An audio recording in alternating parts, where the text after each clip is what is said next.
اهلي وحبايبي واصحابي في كل حته وفي اي مكان، كل سنه وانتم طيبين. يعود عليكم الايام بالخيرات والبركات ان شاء الله.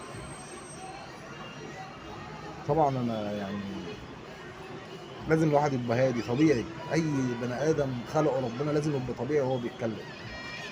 طبعا انا مش ازهري عشان ممكن اي كلام يطلع بالغلط، عشان عندنا في مصر ما شاء الله بيحطوك في كوارث بص يعني بيعملوا معانا احلى واجب.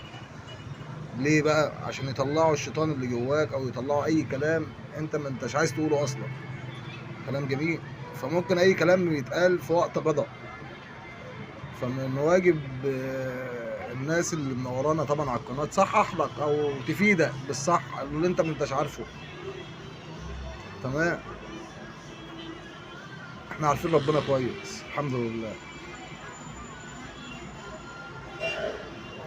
وما منسوش لاي بني ادم خلقه ربنا. ليه؟ عشان اتربينا كويس، بنحافظ على الناس وخايفين على الناس. من قلب مصر ام الدنيا. المشكله لو اتكلمت الناس هتزعل وهنجيبوا ناس تزعل، عشان في حاجات ياما انتوا مش شايفينها انا شايفها، وعارف ايه اللي بيحصل من ورا ظهري، وعارف كل حاجه بتحصل في مصر وبره مصر وفي اي مكان، ولسه مكملين.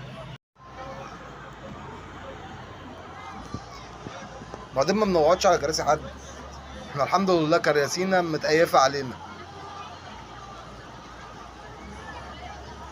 الكراسي اللي احنا هنقعد عليها بتاعتنا، ده لو ما عندكمش كراسي فاضيه يعني. من قلب مصر بقى، مش عايزين حاجه من بره مصر غير نشوف اهلنا وحبايبنا بس. خلينا في مصر، في حق الناس اللي متاكل اصلا. ما حسبتوش الناس انتوا على حق الناس اللي اتاكل؟ طالما انتوا على حق كده بتحافظوا على حقوق الناس وعارفين ربنا وعارفين كل حاجه، ها؟ ولا اللي سبق كل النبأ؟ ده احنا اصحاب التورته، احنا مصر، عارفين مصر، احنا مصر. الحمد لله، الحمد لله والشكر ليك يا رب. احنا مصر، تحيا مصر، وتقبل الله منك يا ريس، منا ومنكم صالح الاعمال.